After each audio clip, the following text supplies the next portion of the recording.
All right. We'll call the regular meeting of the Bureau of Public. Ask for.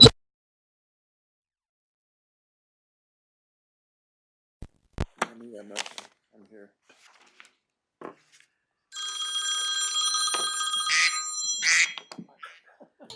Silence your phone. Okay, the duck's here, so we're good.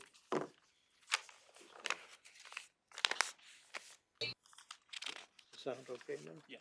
Oh, okay. We'll ask the item number 2, public comments on agenda items. Hearing none, seeing none.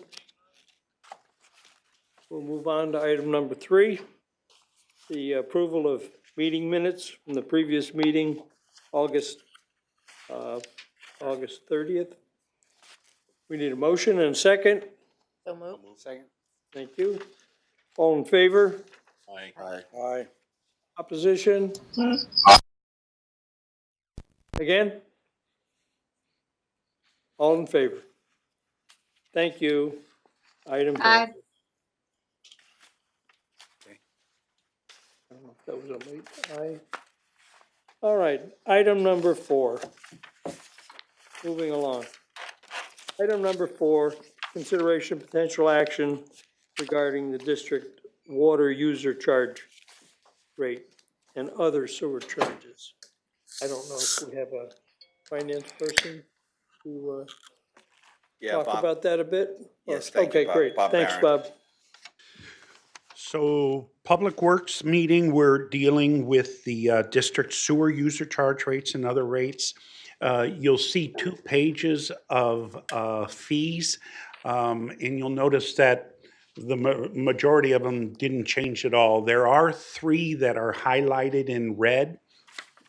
And just to let you know, for both the Public Works and the Water Bureau meeting that happens next, is every year we get a list from operations of the crews necessary for each activity, the equipment necessary for each activity, and the material used in each activity, like the cost of pipes, the cost of meters, and the like. And then we develop a rate that is equal to the cost of providing the service. With the rates that you see on these pages, I think there's 2.5 pages of rates. Only 3 of them have changed. All the other rates were sufficient to cover our operating expenses, but these 3 did not. So we're proposing the small changes. The radio transmitter unit goes from 200 to 212. Very minor changes in the grand scheme of all the rates that are proposed here tonight. Okay, thank you, Bob. Any questions from committee members? We will need to take a, Commissioner Patel and Johnson. Oh. Mr. Chairman? pardon me. Yes, sir. Yep, thank you. Commissioner. So what you're saying is that you readjust those based on past history of how many hours? Every year, yes. Right. And Commissioner, if I may, actual cost of the equipment, right? So if the equipment goes up, we change that price. Can you explain what is radio transmission unit charges? What it means, what it includes? That is the RF, Chris Levesque is on the line, but that is the RF unit that we install on the home for the water meter. So that is the cost of that meter, the radio frequency device. So that one is the cost of the device.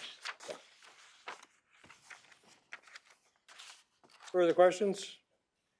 Committee members? Oh, Commissioner Curry. Thank you. Just a general question, Bob. Do we lock in prices for our year with the suppliers for these equipments, or can they or do they raise their prices in mid-year? Kelly, my boss, who is responsible for the purchasing department, is nodding her head, so yes. We do go out for bid and we lock in prices for terms, at least a year. Yeah, they may change annually, but they're 3-year contracts. Okay, Great. thank you. 3-year contract and They can escalate on an annual basis, yeah. on an annual, okay. Commissioner Torres.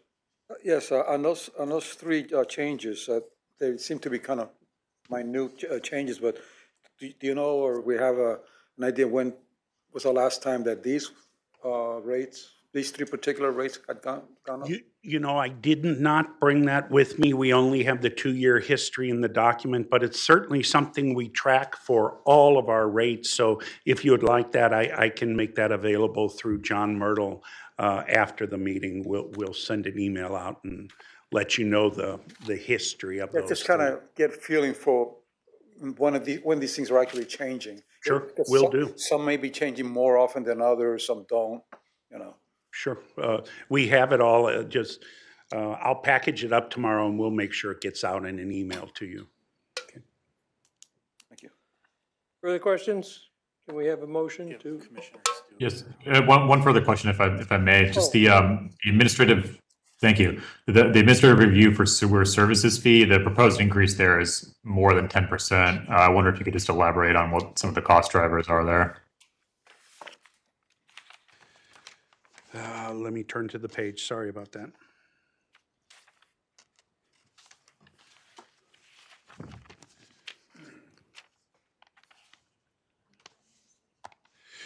Well, I did not bring the detail of that particular increase. I actually brought an example of another one, but I'm happy to share that with you. Bob, we do, I'm sorry, Scott Jellison, we do have Chris Levesque. Are you on the line, Chris? He just joined. I don't think he heard. Yes, I have some Can- problems with the WebEx. I apologize for that. That's okay. It's Chris's daughter's birthday tonight, so he has to be Hey, remote. sorry, Scott. Yes, I'm on. Sorry about Okay, that. no problem. Did you hear the question, yeah. Chris? About No, I the- did not hear the question. Okay, the question Commissioner Stuber asked, the administrative review for sewer service fee, the $600 to $670 for utility services, the review of. Yes. Could you just explain the $70 increase? Yeah, so that's part of it's to do with our labor cost, as well as some of the administrative costs we have associated with the hours to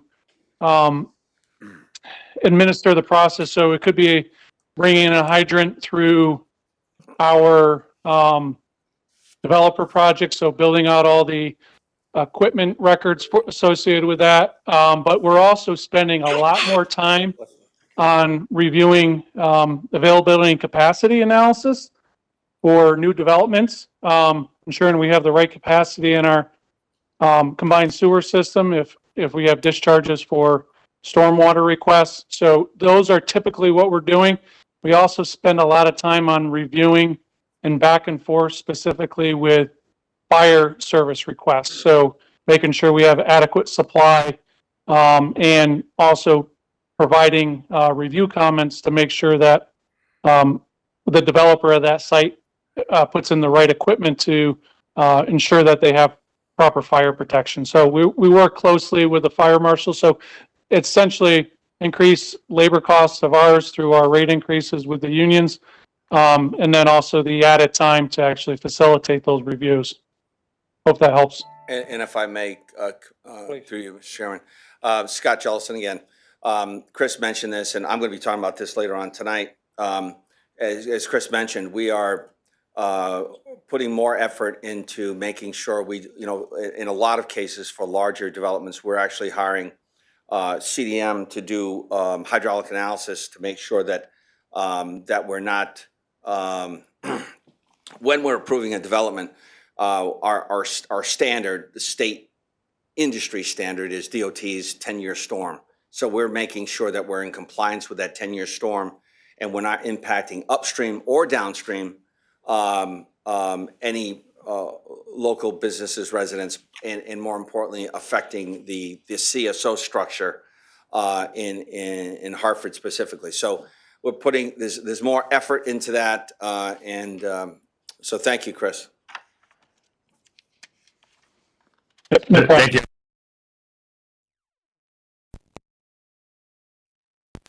Resources being provided here that some of the turnaround time on some of these analyses might be a little more rapid than we've seen of late. I'll answer that one, Scott Jellison. Okay. I'm going to send a letter out tomorrow to Deep. I was going to talk about that a little later, but there's a little complication, as you know, Commissioner, regarding issues in Hartford. So regarding our NEPDES permit and the language associated with the NEPDES permit. So, I was going to talk about that after the presentation on the MS4. It kind of ties into the issue on MS4. So I'll answer that question if we could hold off till after the MS4 discussion.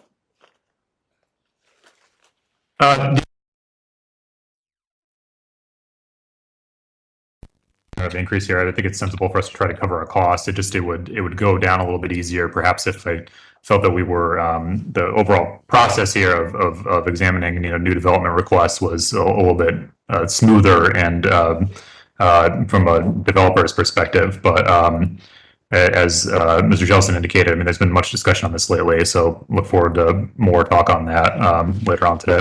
Thank you. Thank you. Mr. Chairman, Commissioner Patel. scope of administrative services didn't change practically anything, except you said that occasionally you require outside consultant. Am I correct? No, Commissioner, we're doing more investigation. There's more staff time involved in approving these because there's a large discussion, at least here in Hartford, specifically around the existing and new property permits. And we presented this, it's attached to the agenda. We've had this discussion, I think, at 3 BPW meetings. And I'm just gonna kind of simplify it. In 2015, the state of Connecticut DEEP gave us a permit. It's our NEPDES permit, which is our permit that allows us to discharge to the river from the treatment plant. And that tells us what we have to do. In that permit, the permit says very specific, rigid language that you cannot create and build a new CSO pipe in the city of Hartford without the permission of DEEP. It also says you cannot discharge new inflow into an existing CSO pipe. So new inflow, stormwater, not sewer. And so that has created a problem because that language is very rigid.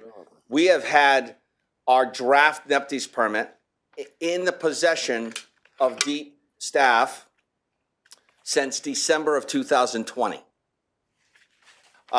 We have been discussing this issue because as new developments come up or existing developments come up, we have to wrangle with this language.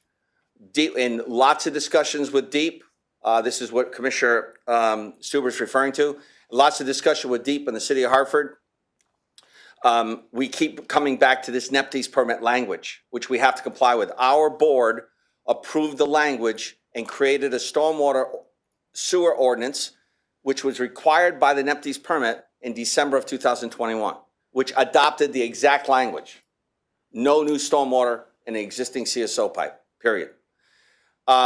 That is creating issues when we have existing facilities or existing properties that want to redevelop in Hartford. And we have to make sure that the peak flow and the total volume does not exceed what that existing property would have created in the past. The challenge we've had with the city of Hartford, and we've talked about this, the DEEP required us to draft an ordinance. We did. We brought it to the board 3 times. It simply adopted the same stormwater ordinance that the city of Hartford created in 2018. The stormwater ordinance from the city of Hartford in 2018 has, and they have to comply with the state of Connecticut general construction permit.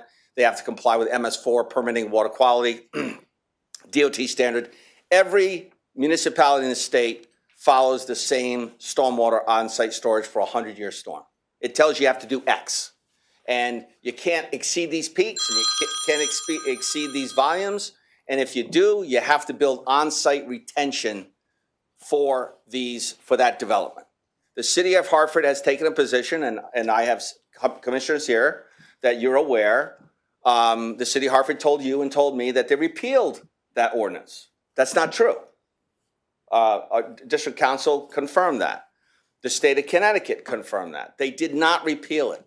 And even if they did repeal it, they still have to comply. It's our sewer system. It's our storm system. So you can't dump peak flows that exceed the 100-year storm because that's a criteria of DOT, the state of Connecticut DEEP under the general construction permit, and MS4 water quality standards for a 100-year storm. So we have been debating this topic with the city of Hartford for at least a year. And to the commissioner's question, now I'll get to the answer. It'd be easier if we could get these permits approved, the development approved, if the state of Connecticut, DEEP, would simply, and I received a letter last Thursday night, I'm responding to it, it'll be going out tomorrow, if they would simply revise, if we're not interpreting the NEPDES permit correctly, which says no new inflow sources to an existing CSO pipe, then please modify the NEPDES permit. It's in your hands. It's been there since December of 2020. So, and that way, this board, through BPW, could adopt an ordinance, a stormwater ordinance, as required by the permit, that would be easier. Right now, what's happening is really simple. DEEP says, interpret the permit, be as creative as you can, and it's reliant on the CEO, Scott Jellison, and his staff to make a determination on whether or not this meets or doesn't meet the NEPDES permit. We need an ordinance, and that's going to be my recommendation for future agenda items, is we need an ordinance that will mirror the NEPDES permit, whatever that turns out to be. Our recommendation, Chris Stone, District Council, is going to identify to DEEP as well that they need to modify. If they want us to do something different, then please modify the NEPDES permit accordingly. And then we can have the board review that. But here's the challenge. The city of Hartford has told developers in front of me, in this room, that they don't have to comply with this stormwater ordinance for the city of Hartford approved in 2018, 6.14, which requires retention.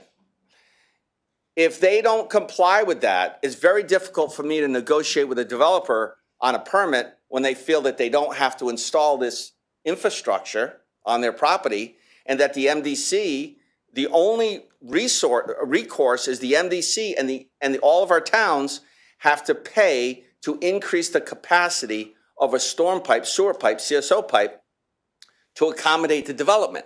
That completely violates our ordinance.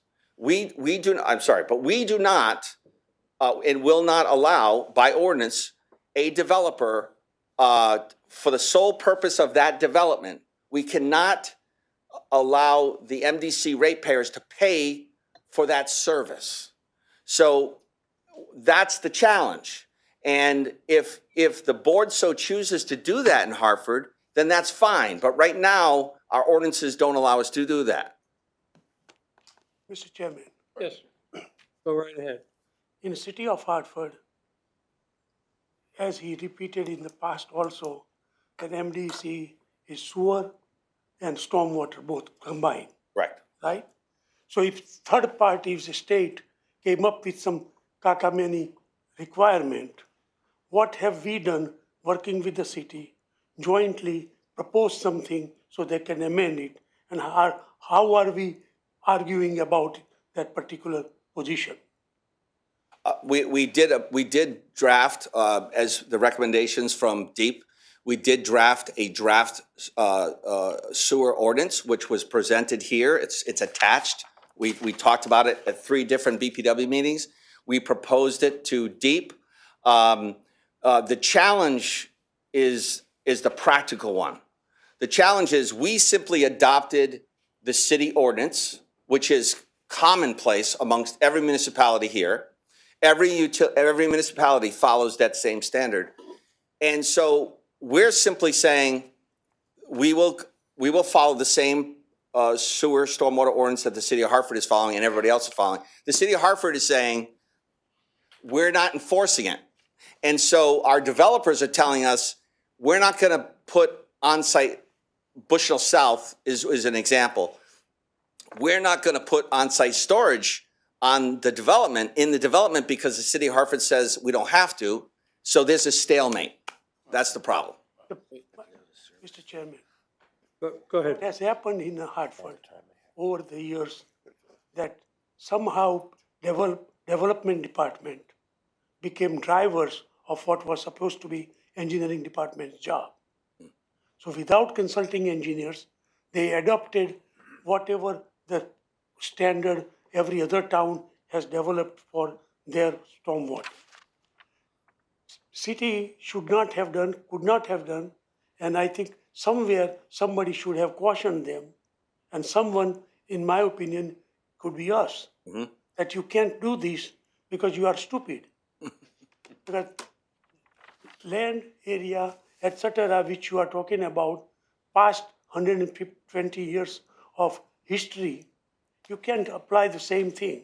So idea is, if required to increase the capacity, then ultimately, as it was understood when we started MDC, that we are responsible for everything. So you keep repeating the words, we don't require other towns. It's not other towns.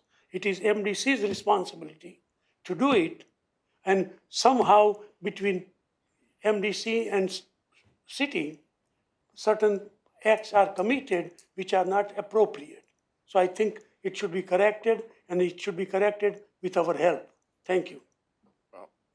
Yeah. Weren't we Chairman supposed to have a meeting with DEEP? That we were going to get DEEP in the city in the room, and DEEP seems to keep dodging the issue of having that meeting. Yes, Scott Jellison again. We've been having a discussion with DEEP, with the city of Hartford for a while now on this topic, really going back to 2021. So it's not a new issue. It's an issue that's not getting resolved.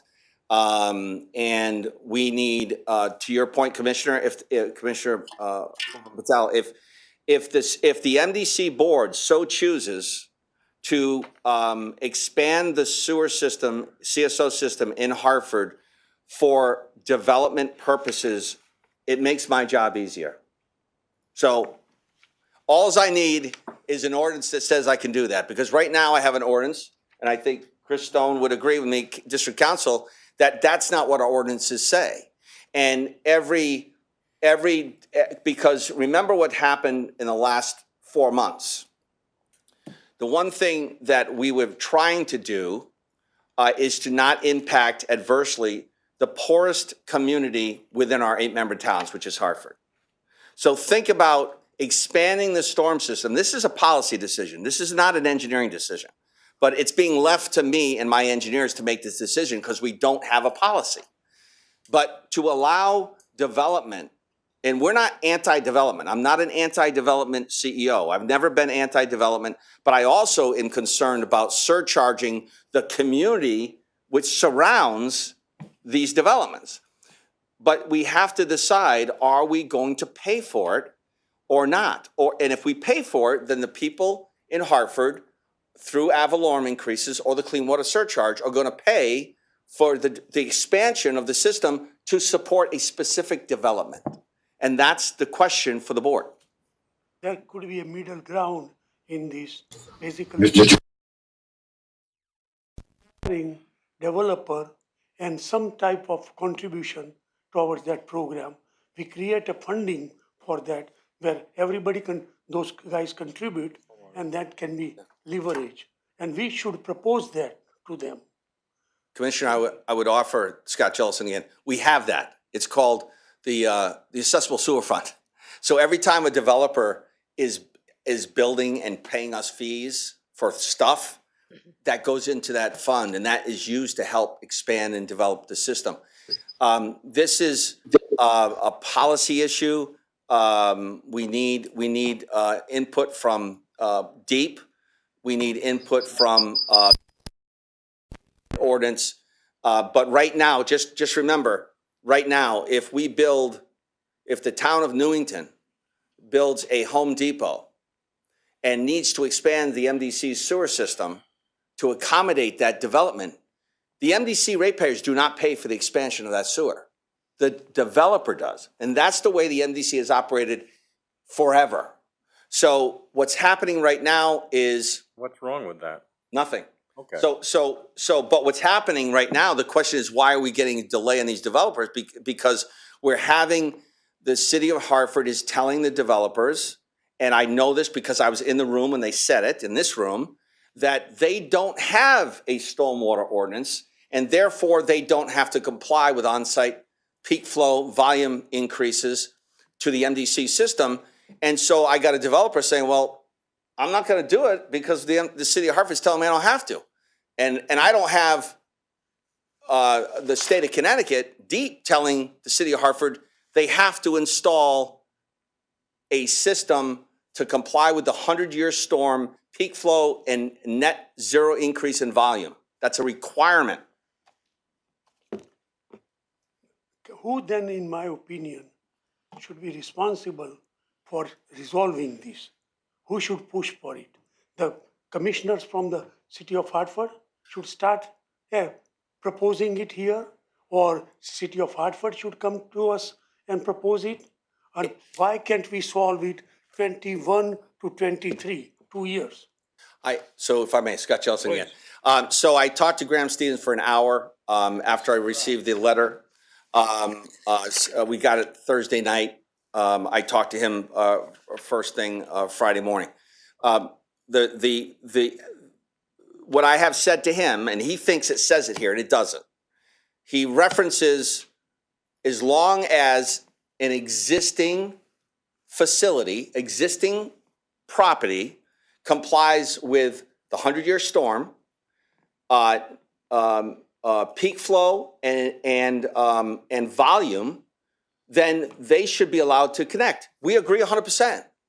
The problem is, the problem is the city of Hartford is telling the developer they don't have to install that infrastructure, that the MDC will be responsible because we own the storm system to expand the system to accommodate that peak flow and that extra volume. My question is that when they designed the system, at the time, whoever designed it, was MDC or City of Hartford, that time, did we apply the same standard or we changed the standard and now we are requiring them to adapt to that standard?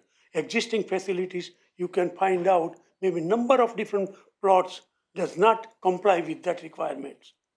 So what does it mean? We destroy and all these things which exist there? Commissioner Scott Jellison. Yeah, So you got two options, Commissioner. If you don't require developers to comply with this standard, an industry standard, right?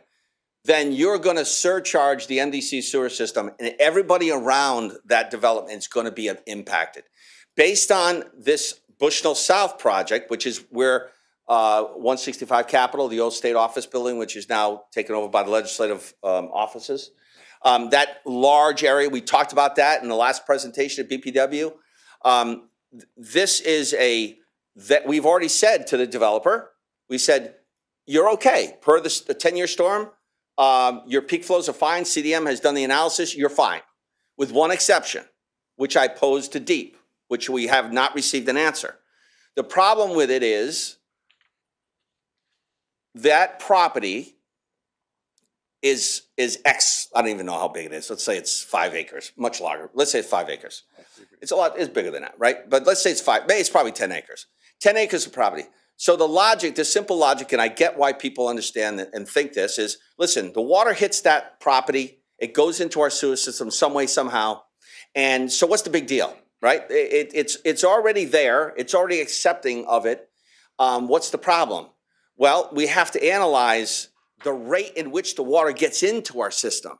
Peak flow and volume, right? So in this case, Bushnell South, there is a volume issue. It doesn't affect the 10-year storm, so they're okay. But what's happening on this specific site is when the rain hits that site, not all of the water, half of the water gets into our system. The other half flows down to Pulaski Circle and floods Pulaski Circle. And Pulaski Circle has a stormwater system, as you know, Commissioner, that is connected. It's a separated storm system within the circle. It's connected right to the Prac. It goes right to the river. So the water that's flooding Pulaski Circle, once we develop this site, will now no longer go down to Pulaski Circle. Will go into the NDC CSO system. And so although we're still okay with peak, we're still okay with volume, it does actually overflow the CSO. We got 84 CSOs in the city of Hartford. We're spending $4 billion to eliminate them or mitigate them to a one-year storm or eliminate them in Weathersfield Cove or North Branch, Park River. That overflow goes from 700,000 gallons to 1.4 million. So I've said to DEEP on August 30th, it's outlined in my letter, we asked them, what does this mean to you? Are you okay with this? Because if you're okay with this, then we can approve Bushnell South. But we have not received an answer. I just got a letter that says we're impacting development in Hartford. Mr. Chairman. Mr. Chairman, this is Commissioner Salemi. Yes, Yeah. Commissioner Salemi, you have the floor. Thank you. Thank you, Mr. Chairman. So Scott, I'm, just if I can ask, just kind of backing up a little bit. I understand that your question is, or one of your thoughts is that we're going to have to consider this, and that the member towns are going to have to consider that this is an improvement that would get made in Hartford but doesn't get made in the other towns. I understand that. And it certainly is a choice, but I don't think you can put this before the district board without a price, because the whole story is how much is this going to cost? And I think that you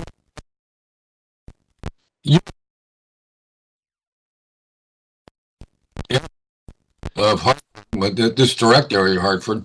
First of all, any new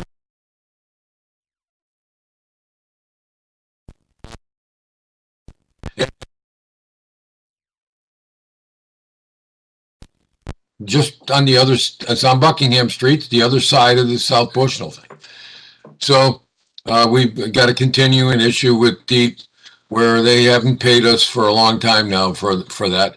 But if it's an existing building that's connected, I guess they can continue with it. But any new facility, which is how the garage wound up with it, is going to be there. It's hard to believe that you could develop that whole site without the need for a groundwater thing. Because right across the street, you need groundwater to get pumped out of it.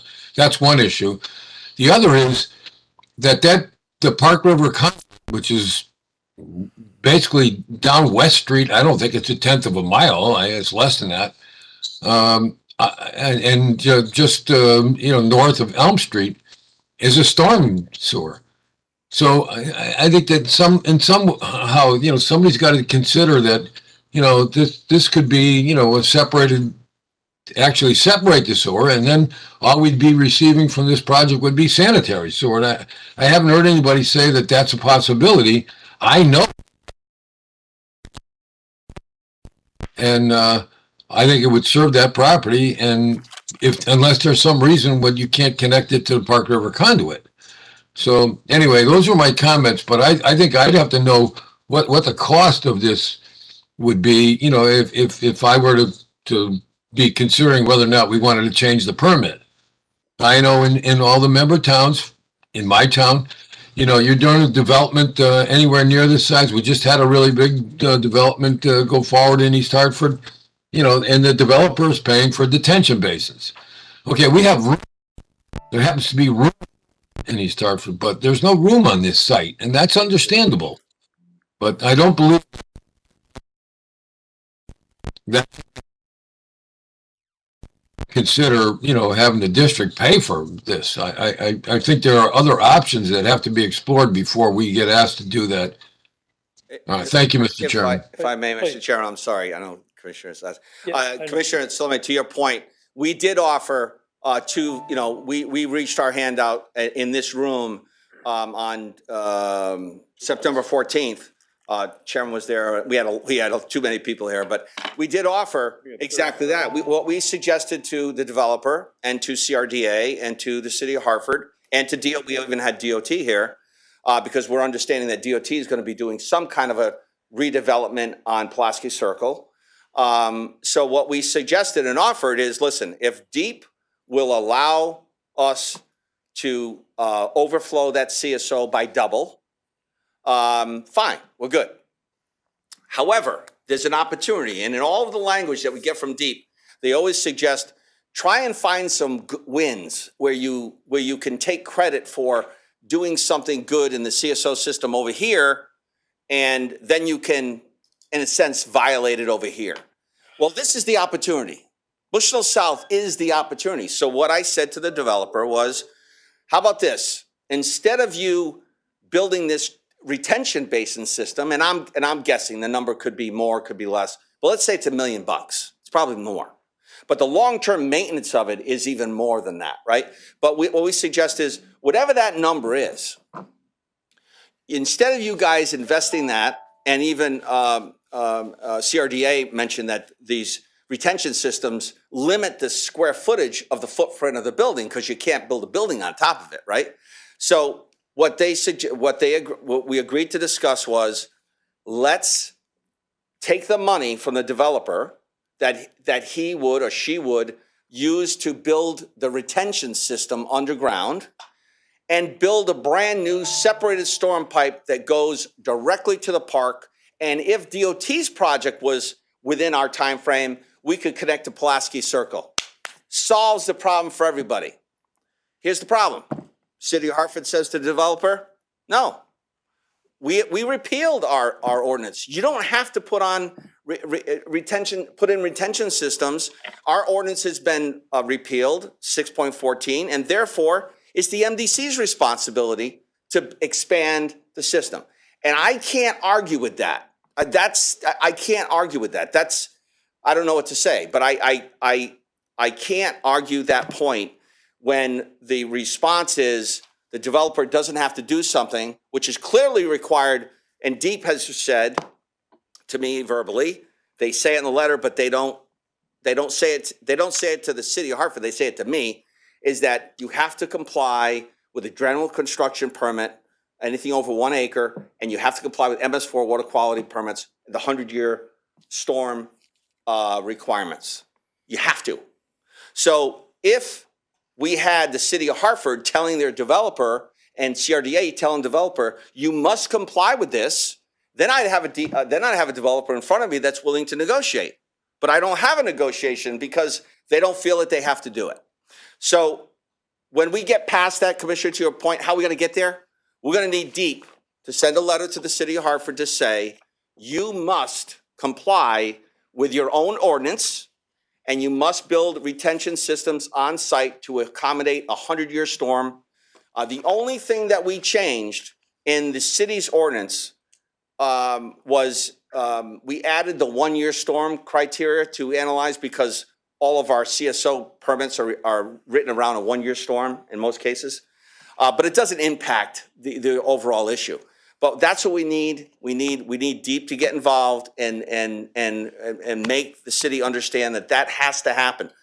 And then we can, as we have done on numerous occasions, we can say to the developer, okay, you've got $1 million. MDC can justify X, whatever. Let's assume that the pipe down Hudson or down West Street is going to be $5 million, whatever the number is. If we can justify through the embetterment of our system that that MDC's shared cost is, pick a number, $1 million, then we could give $1 million, and then the CRDA and the city of Hartford or someone else could provide the rest of the money. But we can't, by our own ordinances right now, build out and expand the system to specifically support a development. And one more thing, Commissioner Salemi, and a great point.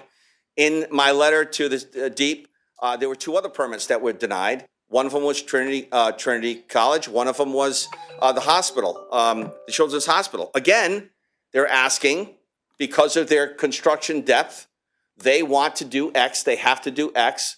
They have to dig down to a certain elevation for their programmatic requirements, and they're introducing groundwater to our system. And the state of Connecticut DEEP cannot force, our NEPDES permit does not even talk about groundwater. So that's a decision for the board. Are we going to now start to accept groundwater? We're not even getting paid, and I mentioned that in my letter, we're not even getting paid by the landfill and by the Buckingham Garage for the discharge, for the fees that you just approved tonight, right?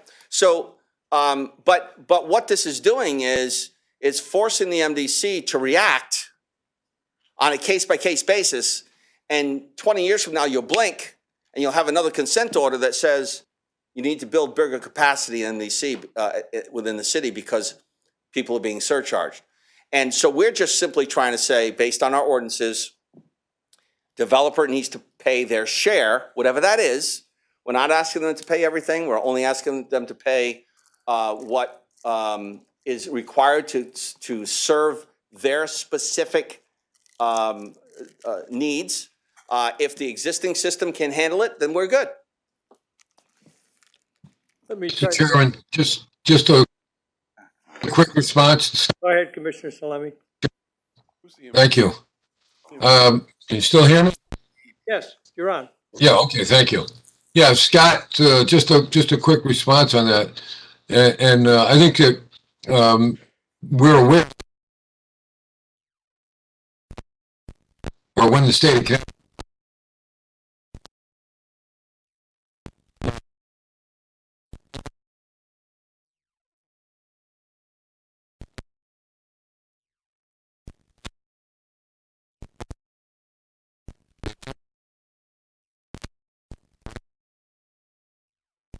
but in the South Metro,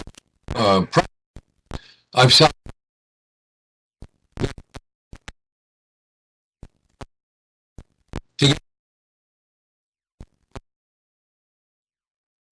because if you're going to build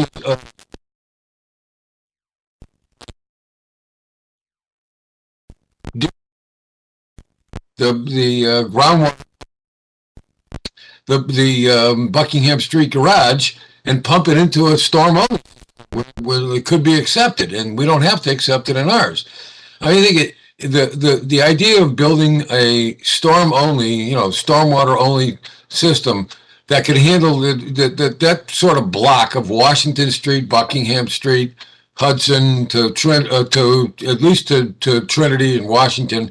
I think for that to just go, without a discussion or without, at least some research to show how much benefit that could be, especially with, the CSO that we have, isn't it right?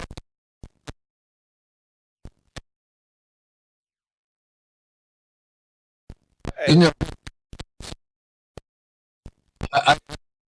I think that's got.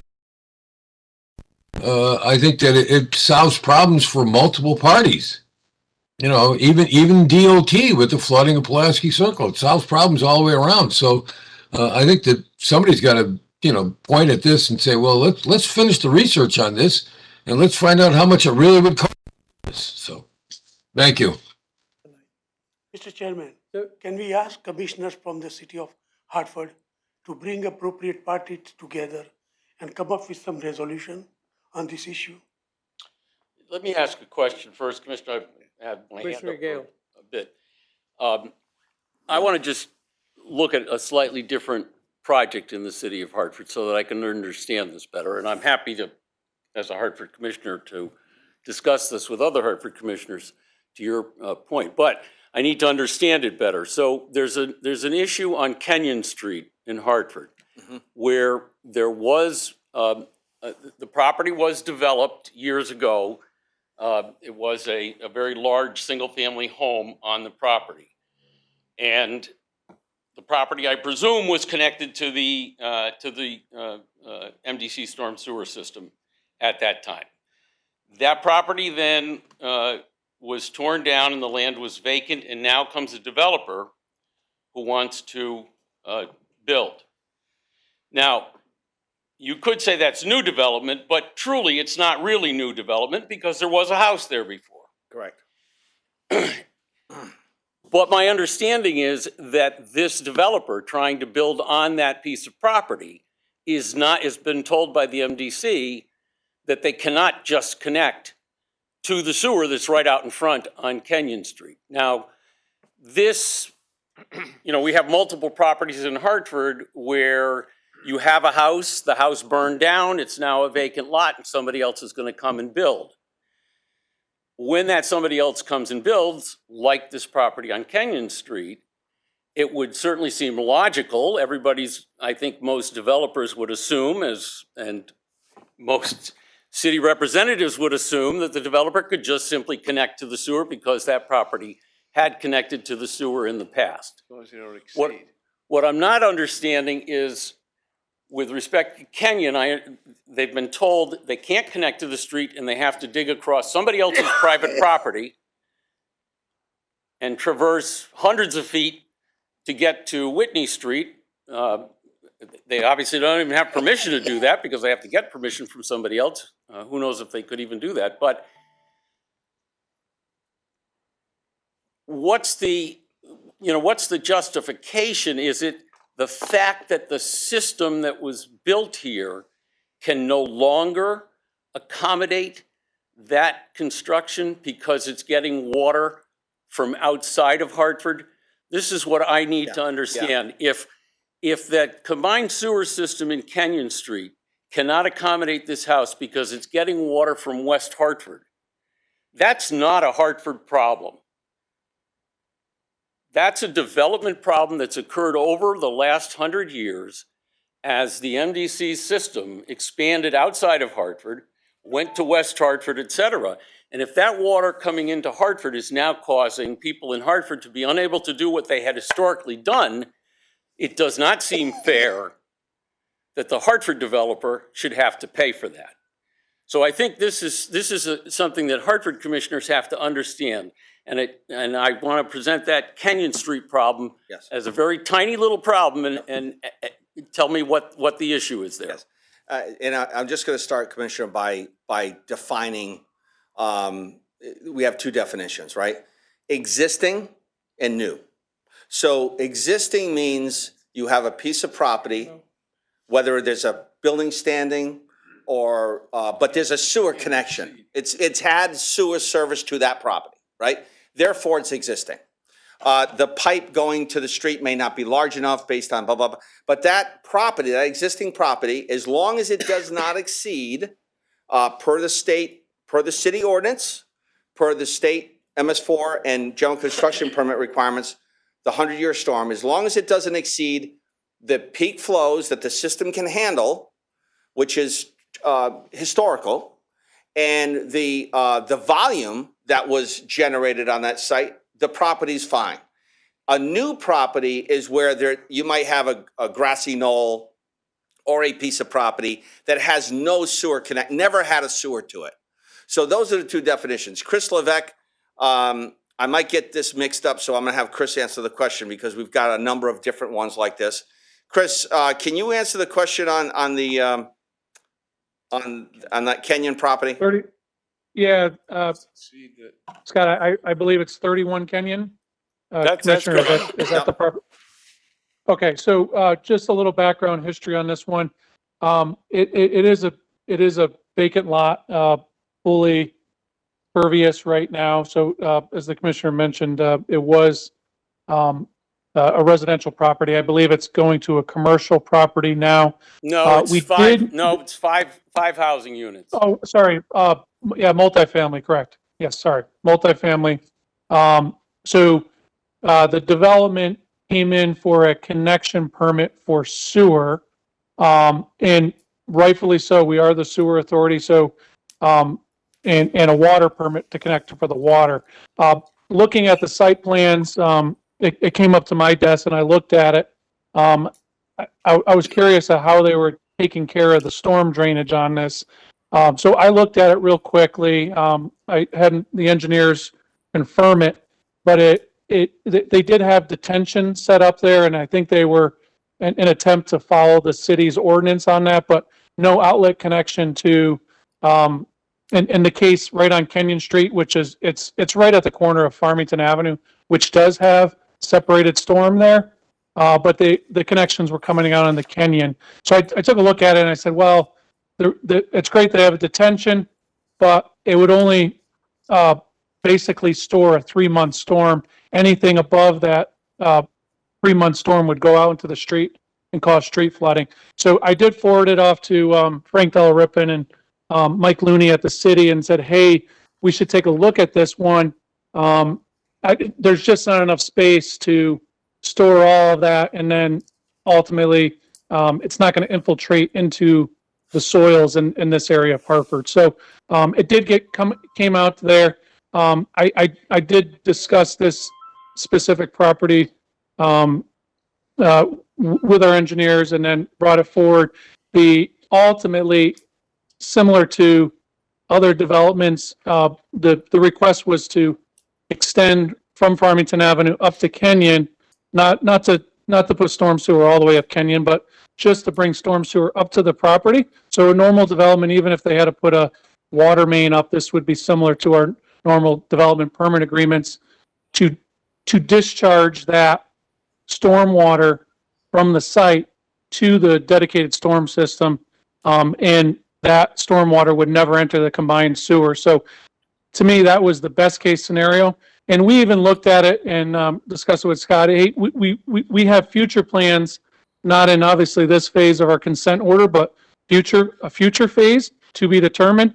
But we will be separating or looking to separate that area at one point, but this is not in this occurrence. So we would look to, if that pipe needs to be upsized, we would look to contribute to the cost, the incremental cost of that material. So that was.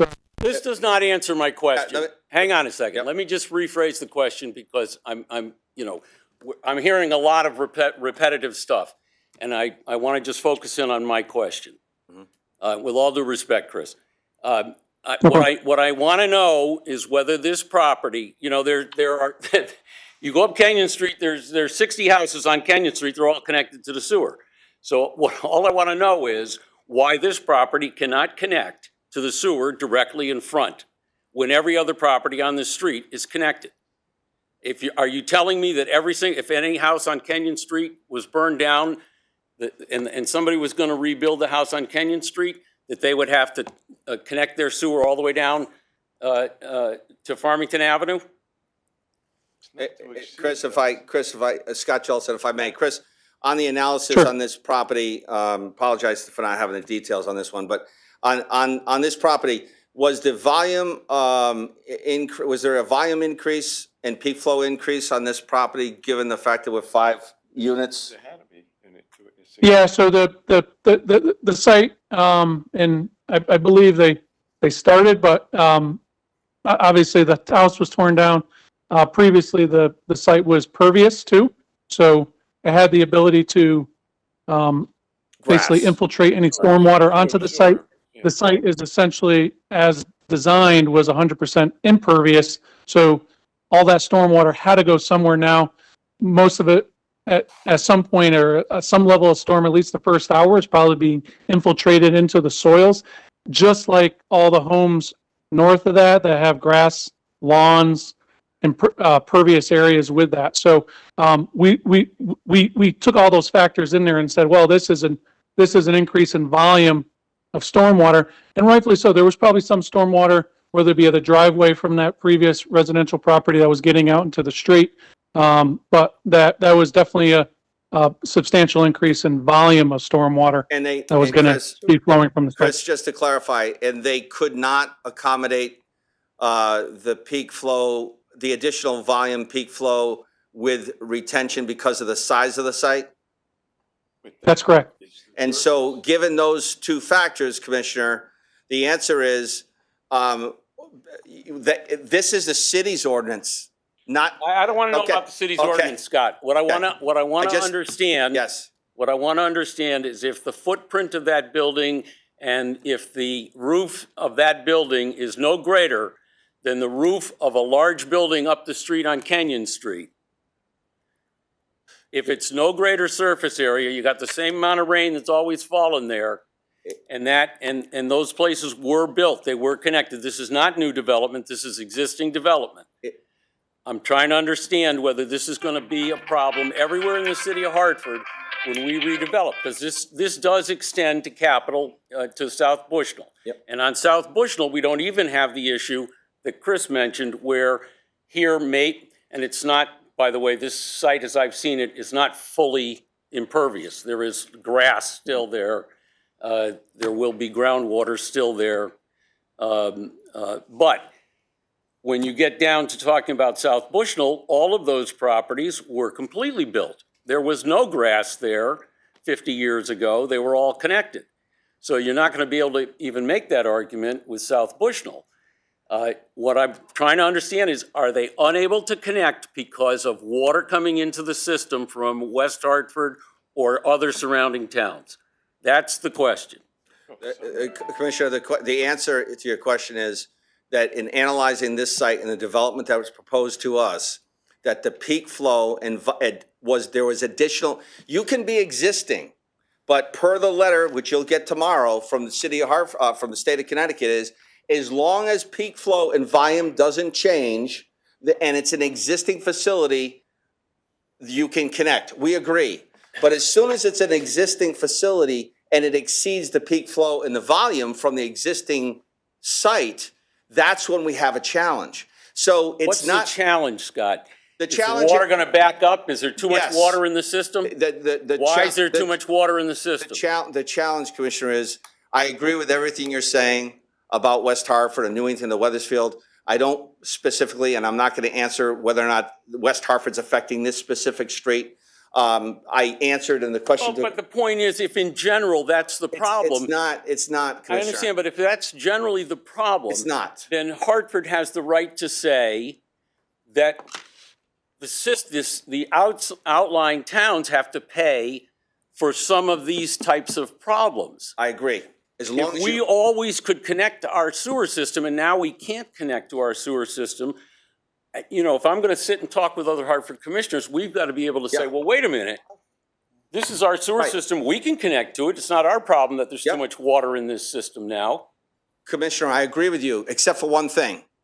I've got ordinances. You set the policy, and I enforce it. So I am being asked by the city of Hartford to do something that I don't have the authority to do. And if Understood. No, Okay. understood. I just want to understand Okay. I understand your concern. Yep. Right. Thank you. Go ahead. Commissioner Torres. Yes, Commissioner Torres, you have the floor. A couple of things I think we gotta resolve. It's just, we're going all over the place on this. One is, can we get our council, corporation council, to talk to the city's corporation councils to get a definitive definition on what that ordinance says, what it says and what it doesn't say, because I think we as kind of legal people keep on, trying to figure out what it says, what it doesn't say. I think we need to get the two legal experts to sit down and say, this is what it says, so that both the city and the MDC can agree. This is the language, this is what it says, period, okay? That's the first thing, okay? The second thing is that I'm sorry. Oh, please. The second thing is that I think,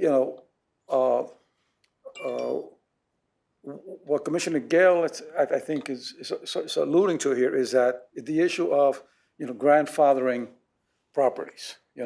If it was connected, that it should be connected again. And I understand now that the other issue is that, well, the footprint isn't the same, therefore the water doesn't flow into the ground. It's, it's going to flow into our pipes because of the way that it's going to be configured.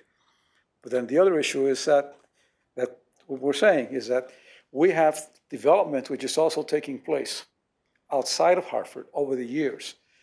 We've all seen, I've been in for 50 some odd years, I've seen the development where we get more of that stormwater coming into the system, which eventually all of it ends up in Hartford, whether it's the stormwater or the sewage stuff that comes into Hartford. So Hartford is not in a position, to be able to. It doesn't have the footprint, if you will, to be able to do the kinds of things that developers can do outside of the city, because there's land out there, okay, and they can do a lot of things that we can't do. It's prohibitive. It's absolutely prohibitive for Hartford to do that. So we have some immediate issues that we're discussing, but we also have a much bigger issue that we have to consider here, and that is, how important is Hartford to the rest of the region, for crying out loud? We keep on getting screwed left and right because we get everything from everybody else, and at some point, and I said this at the state legislature years ago. I said, I understand that municipalities, large cities, have a very special role to play within the state. Cities absorb a lot of the ills and sicknesses and problems that the suburbs can't handle. We have the poor, we have the sick, we have the ex-incarcerated, we have the homeless, we have the elderly, we have the schools, we have the hospitals. I mean, it goes on and on. And I said, that's okay. That's okay. We accept that. We're a city, and we have the infrastructure to be able to do those kinds of things. But if that's true, then the rest of the state has to recognize that they have to provide the support systems to be able to help us do that, because we're taking care of what everybody else can't take care of. Unfortunately, it comes down also to the MDC issue. So now we're caught in the middle here. The MDC is, it's asked us to do things which it was never meant to do, but the support isn't there, because in order to fix the problems in Hartford, you need money, because you need to change the infrastructure. Someone has got to, and that's the big, I think the bigger picture here, and the issues that we have to discuss about what is the MDC going to do to be able to help Hartford continue to provide the services that it provides to the region, okay? And what can we ask the state to do to help the MDC or help the city? Because these are all cities. Hartford is an old city. It doesn't have the infrastructure, the capacity to be able to deal with the new surrounding suburbs. It's wonderful. It's a beautiful thing. We have the state, it's developed, but Hartford can't do it by itself. I'm going to exercise the prerogative of the chair and stop the discussion here, because we do have an item that we do need to act on, which part of or much of the discussion has gone far afield from approving sewer rates. I understand how that goes. Well, we And- just took up. Yeah, no, I don't have a problem with any of the questions that were asked.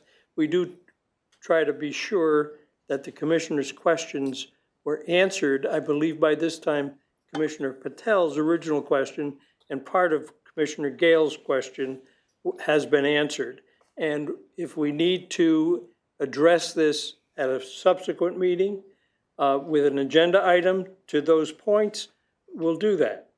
But at this point, we do have action to take. We have a meeting at 5 o'clock, which is the Water Bureau, and we also have one more item on our agenda. So I apologize to Commissioner Drake, who had his hand up with a question and so forth. There are others, I'm sure, who had questions. So I don't like to cut off the discussion, but we do have other people involved. So if it were just our group, we could keep going as long as you wanted. So with that, I ask again for someone to move the item I move it. number 4. Second. Thank you, sir. Thank you, sir. With that, we'll take a vote on item number 4 to adopt the resolution. Commissioner Sabella, One question, please. timing. Because this conversation continues to go on. And the bottom line issue, I think John's right. I think that Cal's right. I've asked the question of our CEO, our Chief Executive Officer. There is a significant amount of water coming into Hartford from a combined system, and that's West Hartford. Okay? We have a significant amount coming from Newington, not as much from Weathersfield. Those are causing more additional water into this system. And there's got to be a solution. Blueback Square, all of that, and the density of development in West Hartford is getting to the point of the development of the density in Hartford. And you've got two combined systems that it's flowing into, and we know what the numbers are. And where does it go? And how's it cost? And Scott tried to give me a representation for an hour ago on it. And I think it's an important issue we have a good Oh, discussion. I'm not disputing now. I'm the not importance. now. I agree with you. Right, right. But I just briefly to Commissioner Torres, the vice chair of this committee, by the way, to answer your question, I believe that our attorney would be happy to meet. I don't mean to speak for him, but I'm sure he'd be happy to meet with the attorney for Again, when the new attorney's appointed, There either you go. reappointed. Yeah, no, and, there's gonna be a new one. Or the new one's appointed, I'd be more than happy to speak. Can I ask one So- question on the fees, on the real subject? Yes, sir. One question. How are you doing this for $670? I don't get it. It's like 4 hours worth of work, service fee. It doesn't even make any sense, whatever. Commissioner, it's, 4 hours worth of work. we do our best to really analyze, like, we do this every day, so we do our best to understand how much time does it take to do an average. So you No. think you do this, okay. You might do Okay. some Good, cheaper, good it might do enough. some just more, seems- but It it's. seems like a it's- crap load of work. Yeah, for we're $670. trying not to charge, we used to charge nothing Yeah. for this, right? This is a new fee. Okay. Someone paid for it. Somebody pay for it. So we do have a motion and a second on the floor. I'm going to take a call for the vote. All in favor of item number 4? Aye. Aye. Any opposition? It's a good thing. Thank you. Item number 5, Mr. Chairman, I would ask that you please, either Commissioner Kirk. use your position as chair, or I would move that we postpone any discussion on this because of the time factor and reschedule for a future meeting when there's not another meeting that's going to be scheduled after this. I would only ask that if it's a time situation, Oh, we're already, no, I mean, No, I mean, oh, timing, If I- action. if I may. Discussion was in. Right. On 5. Number and 5, 4. number 4. That's the No problem. kidding. If I may, Scott Jellison, everything we just got done talking about is exactly why item number 5 is on the sheet. Right. We just got done explaining the problems. I know the other 7 towns' positions, I get that. I also get Hartford's position. And this is not gonna go away. This problem is just gonna get worse and worse, and we all say, as Hartford goes, does the other 7 towns, we understand. So this has gotta get resolved, and I've been, I'm sorry, but we've already heard this Yeah, this I know. presentation. And we aren't I've gonna got resolve dozens it. of questions. Let's put it Yes, off to a agreed. future meeting. 100%, motion. 100%, agreed. Okay, thank you. In Italian, start the G. Thank you. So we're going to postpone item number 5, and we do have to take item number 6 for public comments, because that's on the agenda. No reason not to have it. Are there any public comments for the rest of this 4th meeting? Hearing none, seeing none, we'll move on. Any commissioners' request for future agenda items? Now's your time. Yes, Commissioner Gay. So I thirded the motion that we're gonna take this up at a later meeting. But I want to make sure that we don't lose sight when we do take it up, that we consider the impact that development in Hartford will have on the ad valorem. That building South Bushnell is going to increase the tax base in Hartford, it's going to increase the ad valorem that Hartford's going to pay, that's going to ultimately help the other towns. So I think that just needs to be considered in these conversations. Thank you. If I may, Mr. Chairman, I would only ask that we Why do a not? special meeting. Yeah, Because I agree. because with this, we've been kicking this can down the road since 2021. We need to resolve this issue, and I would like, if we could, leave bring it this up to to a the special chairman to meeting call a just to have this topic. The chairman has the right to call a meeting, set a meeting. Will do. Maybe have it slightly earlier in the day as well, possible? We'll try. We'll have the clerk figure out who's available and who isn't. As long as Commissioner Curry isn't hunting, we can do it. There's nothing like a spirited discussion. No. Especially when you don't come to any solution. Well, that's okay. Thank you. Commissioner. Over.